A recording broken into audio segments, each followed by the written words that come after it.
cars, but he travels.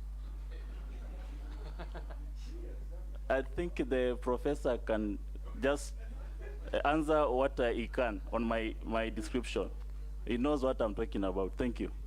Mr. Speaker. Honorable Camino, your friend, doesn't own those kinds of homes also. Those homes require cars. Naisula, in this batch. Thank you, Chair. I promise not to weep or be long in this one. So, to the nominee, the number of unemployed youths in Kenya is estimated at 14%, according to the International Labour Organization, and as many as 5.2 million youth adults are unable to find meaningful employment, a pressing concern to policymakers. So my question to you is, how do you intend to turn things around to grow the economy, to specifically secure the millions of jobs that the Kenya Kwanza government promised our youths? Professor, you can deal with those four. Thank you, Chairman, and honorable members for those questions. And let me start with the issue of CDF. And I said that I'll be guided by the law, because we have to say the commitments must be made. But of course, they must be consistent with the law. Mheshimiwa Junet actually said there have been a finance committee that has also been talking to the Treasury. They cannot spend more than they are allowed by the law. So we'll be consistent with the law. That is my answer. I don't know which laws the court ruling is a question of checking on that and saying that are we, and we are going to consult also in the relevant organizations of government so that everything is clear. But we cannot fail to honor if the law also permits that. That's my simple answer for that. And thank you very much, Mheshimiwa Murugara. I think I do understand, and we are starting from a very difficult situation. And so, when you are in a difficult situation, how do you get out of the difficult situation? His Excellency the President has been using a very nice phrase of, if you find yourself in a hole, stop digging, try to get out. You know. So essentially, there are some short-term issues that we'll deal with. That's why I started by saying the current thinking by the government right now, which I buy quite a lot, and I have a lot of discussions with the donors. We were, for example, with the donors who are providing food relief, we argued that we may need concessional borrowing, which will help us remove the very expensive domestic debt. And then once that is done, the fiscal space will start building, and then we can start signaling fiscal consolidation. If the government doesn't have fiscal space, it means that it cannot finance development. That's the main issue, and that is the main spin that we want to make sure that we have. If I had the time, one day I can talk about the crowding out, because it actually affects everyone. So it's something, but how do we resolve it? It's actually coming back to trying to create fiscal flexibility by the government so that it will do that. And when if this committee approves me, that is the goal that I will start moving towards, fiscal flexibility, so that we jump into specifics and trying to help out. And thank you, Mheshimiwa Daud. I didn't know that there were 200 vehicles leased out, but again, it's something that I will look at. Let me say this. When the crisis was started biting, and especially the whole world, it's only the US Fed that actually started tightening their monetary policy. And you can see even Euro started being affected because they were not following suit. When everybody followed suit, there was a whole tightening, even in Kenya here. And so the signaling is that there will be scarcity of dollars. So the dollars that you mentioned in terms of deposit, they are owned by individuals. And so everybody moves into a different direction because they are anticipating that there will be tightening. So the whole issue is to say, once the crisis is over, we are going to see dollar flows. The other day I was talking even to several farms, like even tea exporters. They are stockpiling their quantity. The Ukrainian crisis is such that we cannot export the products that we used to export there. We cannot take tea to Pakistan, for example, because of the flood. So there is a bit of a shock in terms of the supply. So we are not getting the dollar flows. But I do believe that it will come through. You have mentioned about the cartels. this is again something I went back to talking about markets. How do we develop markets? How do we regulate markets? How do we protect markets? And why you protect markets is because of the cartels. And you are right. And this is something that I mentioned as a very important second pillar that we are going to deal with. So the situation will be dealt with in that way. Yes, I understand your point about financial management. If you are an investor, you look at what is the appropriate returns at a particular time, and you change over time. What I was required to provide is my net worth given the current situation. Why do people invest in homes? Because they have safe returns. If tomorrow manufacturing sector is better, we will invest there. As an investor, and this, by the way, is a whole congregate of my family and myself, including the cars that we own. We did not break them down. Okay? I came here with a company car, which is an international organization, so essentially that's why you didn't find specifics. But the most important thing is to tell you that even yourself, you'll wake up tomorrow to invest on the basis of the returns that you see. If the information in the market shows that you're going to get into a loss, you are going to change your investment pattern. So if I observe your investment today, they will be different with the next 10 years to come. And that is the composition. That is what it is all about. Once we create a boom in other sectors of the economy, we'll find everybody flocking into those areas and start earning economic rents from them. Thank you very much for talking about the unemployed youth. And the essence, and I shared, because I talked to, I started with I raised some of those issues. I talked about Chairman, markets because I wanted to make it very clear Chairman, that it is clarification. Honorable Missy. Sorry for interruption, but where we need to be very keen is the net worth, because it is a repeated question. Can the professor tell us, in his understanding, what is net worth and where is his liability in this statement? I think what I provided was the net worth. I have no liabilities that sorry.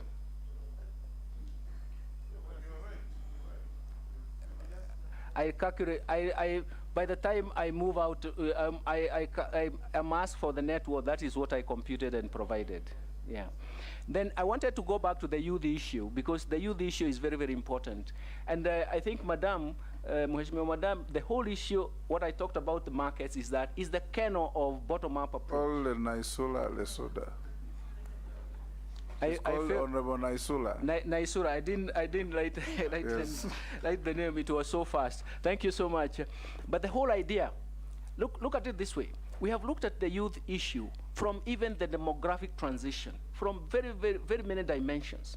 But we do believe, and I strongly believe, and I agree with the government here, and the bottom-up approach is that once we structure the market, once we develop different markets in different segments of the economy, and once we actually protect those markets and govern them well, then it means that you can join in the market and eke a living. There will be interventions that may be required for you to participate in that particular market. And that's why everybody is talking about the manifesto for Kenya Kwanza, where we talk about the Hasra Fund. The Hasra Fund is an intervention to help you join in that market. We do believe that most of our youth have a lot of potential, but they need interventions or support to get into those markets. Given that as we move in that direction, I can promise you the demographic dividend will be in sight for us. But the most important thing is to say that those markets where they participate in is where we want to provide interventions, and that is what is going to happen.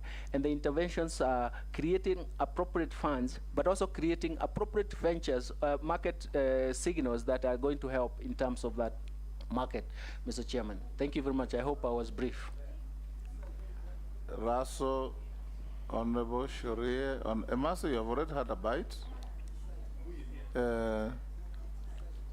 Robert Mbui, Ferdinand, Mishi, and Koich. We'll take now more than 4, Professor, so that you answer and respond to all of them. So start with Honorable Raso, Honorable Sharia, Honorable Ferdinand, Honorable Mbui, Honorable Mishi, and Honorable Koech. Thank you very much, Mr. Speaker. Professor, by Kenyan standards, you are a wealthy man. If I go to your pro bono, development of 2 classes at Gathange Primary, 250,000. Develop 2 classrooms at Gacharage Dispensary, 20,000. That adds up to 620,000. If I look at your net wealth, that is 0.006%. What is your philosophy on wealth creation and prosperity sharing? Because you say you represent the hustlers. Finally, Question at a time. Finally, there is this move in the UK where the new Chancellor advised the Prime Minister on the economics. And it has really caused a big hue and cry in the UK that they say that that government must go. What do you say about the President saying that we must first tax wealth based on actually what you have supplied the committee this morning? Thank you, Chairman. Thank you, Chair. Professor, and we've had one issue that we've been grappling with the National Assembly, is the application of Article 223 by the National Treasury. In your view, what do you think is the remedy available to the legislature in the circumstances where such expenditures do not meet the threshold of a supplementary budget as espoused in the article, the PFM Act and its attendant regulations? Very good. Ferdinand, one question. The 2, but I didn't restrict myself to 1. The local blame game, Professor, is that the government wastage and the huge public bills that we see around, and that is actually contributing to the huge recurrent expenditure. In your view, for us to be able to grow, what do we need to do to reduce the current expenditure in the government for the economy to grow? I think let's come up, because I know that that's the local blame game, a huge government wastage. Thank you. Robert Mbui. Thank you, Chair. The nominee has severally mentioned the bottom up, and I have heard it being mentioned also and touted as an economic model. And now a proposal to come up with a fund that you are calling the Hustler Fund. Kindly explain very clearly what is the difference between that fund and the Uwezo Fund, which has been in existence without interest, the Youth Enterprise Fund, which exists without interest, Women Enterprise Fund, all those funds. What is the difference between those and the Hustler Fund? And Chair, I want you to look at the declaration of wealth form that the nominee has given us. He's indicated in the description of properties that he owns 8 items. The last item, Chair, is shares in a bank, and that part has been left blank. Was it deliberate? Because you've indicated yourself shares in a bank, but you have not put a figure.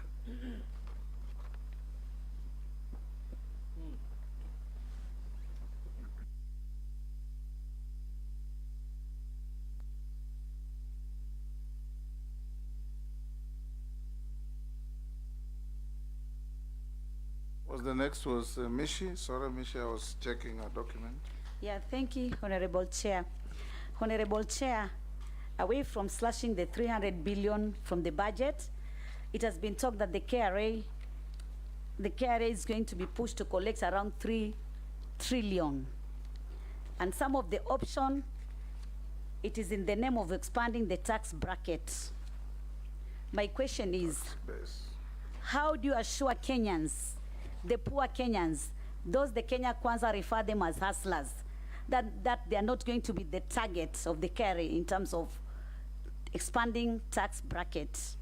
And in the same perspective, how do you intend to resolve tax collection disputes in a humane manner without affecting our revenue targets? In the past, Honorable Chair, tax collection has been politicized in a way that some government officers have been aggressively demanding for taxes from Kenyans without considering their plight and sustainability of their businesses. I thank you, Honorable Speaker. Honorable Koech.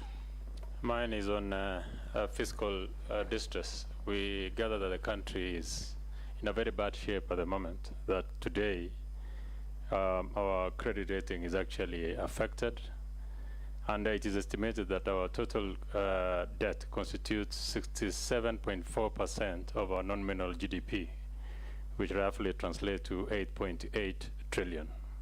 It is also estimated that our debt service now stands at 1 trillion. The cost of interest on our debt is now the single largest expenditure item on the recurrent budget, and it is threatening to paralyze the operations of both levels of government. In your view, Mr. Nominee, what factors have plunged the country into such huge fiscal distress, and what innovative ways will you put in place to deal with this debt? Thank you. Yes, Professor. Thank you, Chairman and honorable members. Fantastic questions that come through. Let me try to see how I get them throughout. And let me start with the question that was raised on pro bono. And pro bono is you actually invest your froze. You don't invest. You are trying to support some targeted groups. And I think maybe the figures were not correct, because the 2 classrooms that were done were 2.1 million. And some of them may have been spaced. But what I'm really saying is that I am a private individual. And what I was doing is to use my froze, because you cannot invest through, you cannot disrobe your assets to invest in pro bono.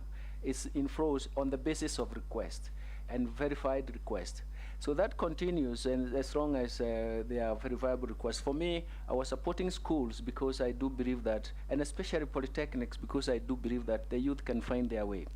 So essentially, I don't have a lot of allocation because one of the things I have to do is to educate my children, and I have been doing that. Obviously, you do that. You actually provide pro bono on the basis of the balances that you have. Then you're right about their advice to the government, and obviously different aspects. Let me put it this way. I would like to encourage the KRA to participate in taxing where there is a boom, the sector that is booming. It should also participate. But those taxes should not distort the market. They should not distort the allocation of resources. They should not create incentives to run away from taxes.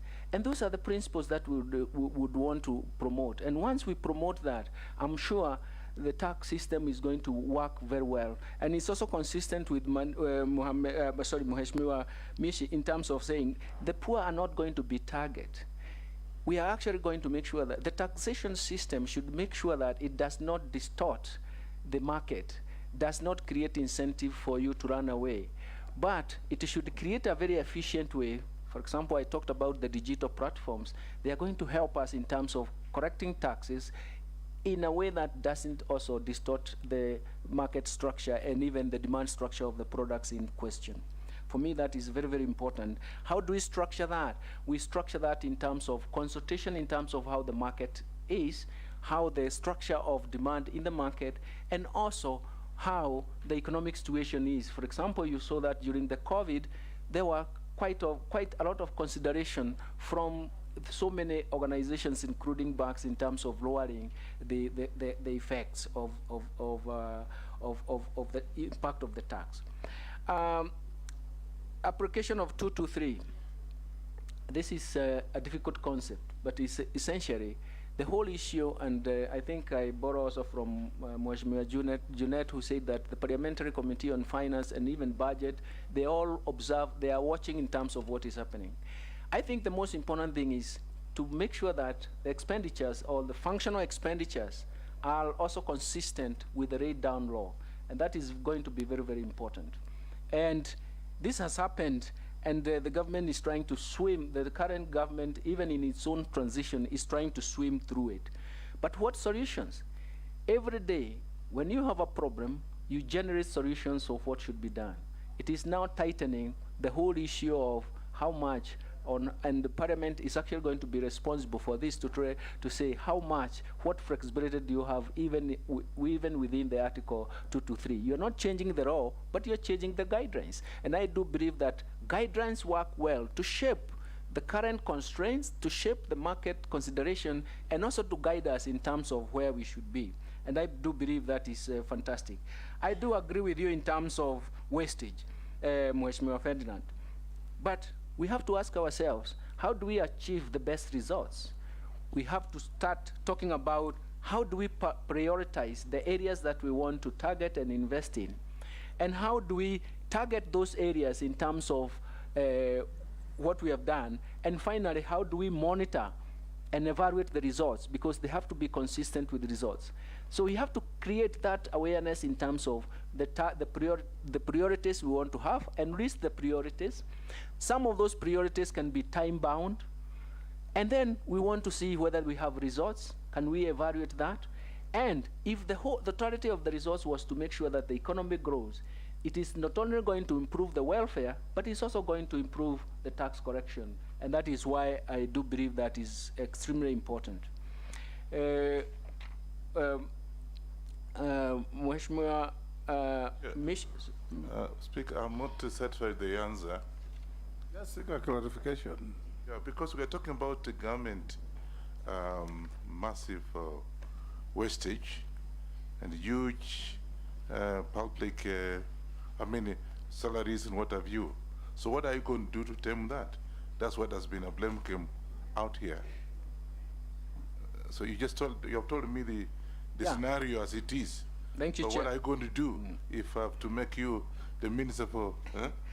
Thank you, Mr. Chairman. And I alluded to this earlier, and I said that one of the things is actually to understand where did the rain beat you.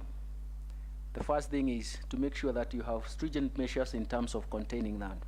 I argued earlier that we need to come up with some concessional funding to actually try to resolve the current constraints. Once you are out of those constraints, then you come down to prioritize which areas, which wastage, for example, what you're really saying, can we cut? And how do we restrict those? How do we create formidable regulations and guidelines in terms of curtailing those wastage? But right now, you have to get out of the problem we are in. I do know that the wage bill is quite high. Then the next thing, what do you need to do with the wage bill? What kind of rationalization measures do you need to do? The promise I am giving you right now is to say that whatever areas that we focus on, we want to make sure that we have sustainable footprint in terms of policy, in terms of actions, in terms of guidelines. That is the only way we can survive to the next decade. If we have sustainable guidelines, sustainable frameworks that can be tested over time.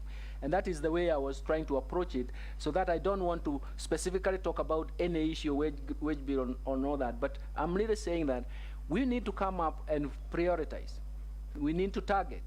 But in all those actions, they have to be sustainable. They have to be seen to be sustainable and time-bound. And that is going to be very, very important. Thank you. Then I was going to Mheshimiwa Mishi and the KRA. I think I've talked about that.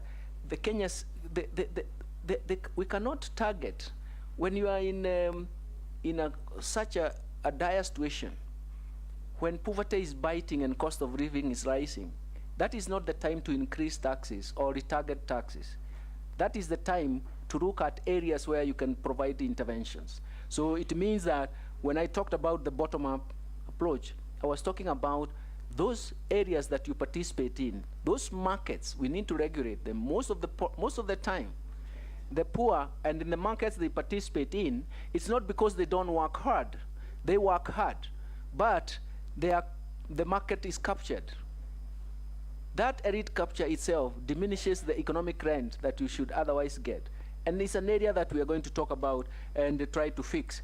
But the other thing I promised and also talked about, when I talked about the digital space, we have worked so well. We have seen that we can use the retail electronic payments platform to actually pay taxes. When it was started, everybody was very happy about it. It removes that personal interaction between the taxman and the taxpayer. And we have seen, even in one of the papers that I've prepared in the last 2-3 years or so, it showed that some of those taxes that uses the payments platform are actually performing much better. The whole issue is to try and see how do we protect that goose that laid the golden egg. That is the main point, and that is the policy of taxation that I came up with. I talked about, please do not raise tax rates to the point where it becomes an inducement for you to evade taxes. That is, you're killing the goose that laid the golden egg unless you want to say bye-bye to the golden egg. Mheshimiwa Koech, thank you very much about this growing fiscal distress and the debt. Last December, we had a special issue of a journal where we talked about growing with debt. So essentially, it's an area that I'm quite comfortable with. When the HIPIC initiative was started in 1997 by the IMF, the first paper in that book was our paper, and we argued that external debt is a major problem. So we didn't know that domestic debt would also become a major problem. So we are in the same space. We have to look for avenues and solutions to make sure that it works, and that is what we want to make sure that it works. I think Mheshimiwa Bui, the Hasra Fund.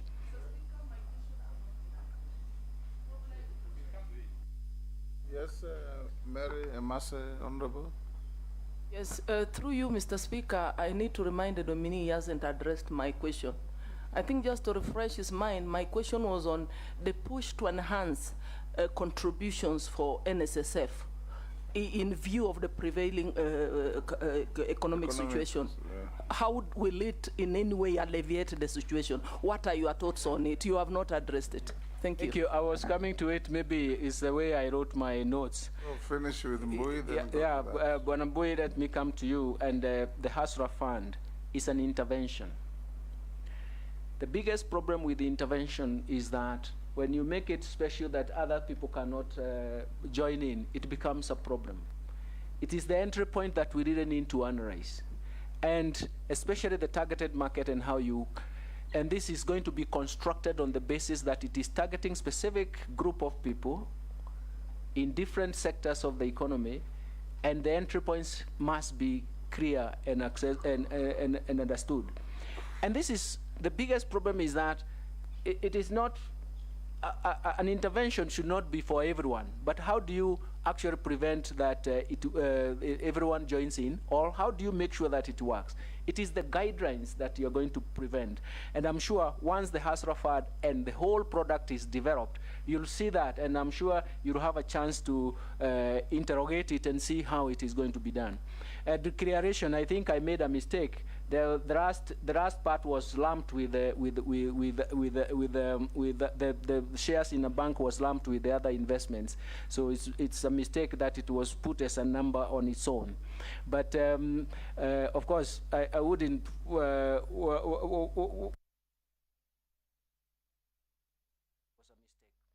mistake. I think we go back, Mheshimiwa, sorry that your question was not missed. The whole issue was how do we look at NSSF? How is it going to save you if it's your future retirement benefits? Some of us in our working life, what we have done is to make sure that we match what the employer has given you, we match it. What you are really doing is to safeguard your future. What we need to do is to come back and start talking, that is consultation, and saying, how much would you be prepared to actually save. So essentially, it's not a punishment, you are saving for the future. And that is something that we can actually deal with and say, what is the optimal level of your sacrifice today to help you in future?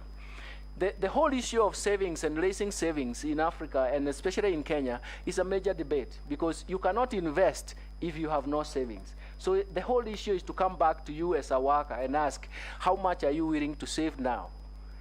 If your employer is giving you this much, can you match it or even pay more than that? You are safeguarding your future, and that is something that is a democratic choice for most people, but it's also important to make sure that we have an awareness so that there is no targeting. It's not saying that we need this number. What we actually need is savings. How much do you want to save, and what do you want to save for? And that has been a major issue around us. Thank you, Professor. I want us to close here, unless there's something really burning. Junet, I'll give you 30 seconds. 1 minute, Chair. Chair, this is a very important issue because, Chair, if the nominee is approved, now this is one of the ministry that is going to have the highest interaction with Parliament because of the budget making process, and I had asked that question but it was not answered because of Article 221. And the article says nominee, and this is the same thing that was reminded your predecessors. Rotich, when he came for vetting, he said he's going to engage. This is the longest serving chairman of budget committee now is the majority leader. This has been the biggest problem between Parliament and Treasury, and it has not been resolved. So I want to put it to you whether you will be the one, if you are approved, you are the one who will resolve it. It says the National Assembly shall consider the estimate submitted under Clause 1 together with the estimate submitted by the Parliamentary Service Commission, the Chief Registrar of the Judiciary, and Article 127 and 173. And 4, before the National Assembly considers the estimates of the revenue expenditure, a committee of the Assembly shall discuss and review the estimate review the estimates and make recommendations not to Treasury but to the Assembly. Now what happens normally, Treasury, they go and make their budget estimates and bring it to Parliament. And they want to force Parliament to pass the estimates as they have brought it. And if you don't do it, they go and tell the President. Then the President summons the budget committee and tells them, this is my budget. But the Constitution says the National Assembly should review and submit it to the Assembly. It is if there are things that needs to be changed, then the Assembly will discuss it with the budget committee. Then at the floor of the House, they can agree that this is the budget we are going to pass. This has been a bad practice in our country. But nominee, are you willing to change so that Parliament can have its leeway, its freedom to discuss the budget and pass it within the Assembly? Yes, majority. Chair, with your indulgence, maybe just to put in better context what the Honorable Junet is saying, CS nominee. Parliament indeed considers what Junet is saying in line with the Constitution through the BPS. But the main challenge has been deviation from what is passed on as a budget policy statement, because it also includes estimates and ceilings. When you table your annual estimates, it is completely different from what was passed as a budget policy statement. So maybe just to paraphrase what Junet is asking, are you going to commit that what then is agreed on as a budget policy statement, because that is what you commit to and that is what the House passes, that then you will ensure that your annual estimates are in line with that budget policy statement? And it goes along with CS nominee into ensuring that you stick to what you intend to do. Because again, the other big problem we've had is abuse of Article 223 of the Constitution. And I have engaged you in another fora, and you know, where the current National Treasury CS has committed close to 200 billion shillings over and above what has been approved by Parliament without approval of Parliament. Therefore, maybe I should also add that as a question. Are you also committing that in case you are approved, we shall see to an end to the abuse of Article 223? Because it is reserved for things that are of emergency in nature, not to pay for land like the Ruaraka land scandal, maybe for information. the Ruaraka land scandal emanated from Article 223. It's something that was done especially around this time when there are no committees of parliament yet set up, just before an election or immediately after an election. Are we going to see an end to that abuse of Article 223? Thank you, Chair, and thank you, honorable members, and thank you very much, Mheshimiwa Junet. Let me say this. History is very, very important because we are told that if you forget your history, you'll be condemned to repeat it. And I'm guided about what has happened in the past and how we can actually have a good start in terms of clarity of issues and also clarity of regulations that are set. I do believe, and I come from that private sector background and that thinking that once the government sets the right guideline, it gives the private sector periods of policy clarity, and that is what you are really asking for, because once the budget is done in the wrong way, then it affects also the projections by the private sector. But I can see, and you know that, we had sleepless nights in our technical committee when we realized the whole of 200 billion, which actually cannot be justified. The whole thing is that it is history that is going to teach us a lesson. We have government led by His Excellency President William Ruto, which is actually saying, look, we have to follow the law. We have to follow the guidelines that we create. And we have to make sure that at the end of the period, we are evaluated on the basis of that. And I think those are the issues that I will follow with strictness, Mheshimiwa Junet and Mheshimiwa Ishongwa. Thank you very much. Thank you, Professor. We shall end here. Mukami, you've missed the boat today. You'll have the first bite in the next,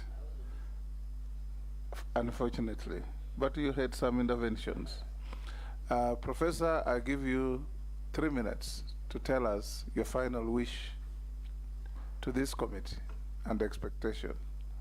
Thank you very much. I would have said that I work with rational expectations. So my first wish was that I do hope that I've made some commitments and even some content that allows you to actually consider my nomination positively.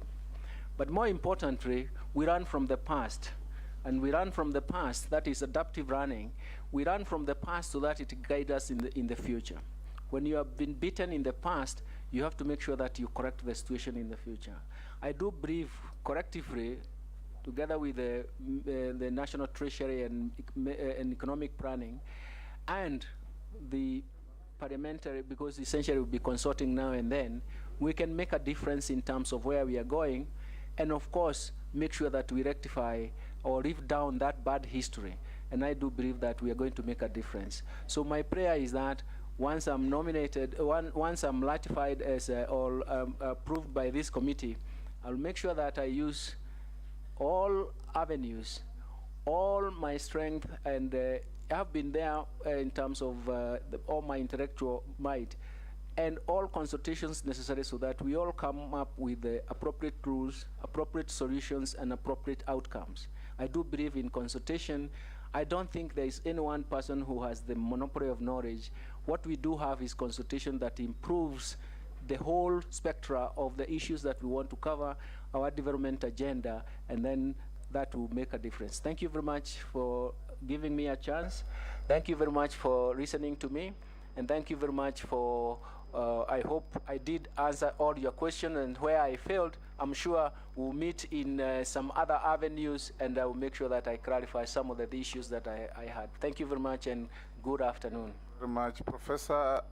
As we release you, you'll liaise with our secretariat. There are 2-3 documents they will require from you to make our record complete. You may take your leave and have a good afternoon. Honorable members, we will Thank you, now... Mr. Chairman. Thank you.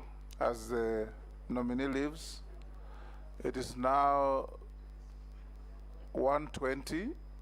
Break for lunch for 1 hour. We resume at 2:20. 2:20.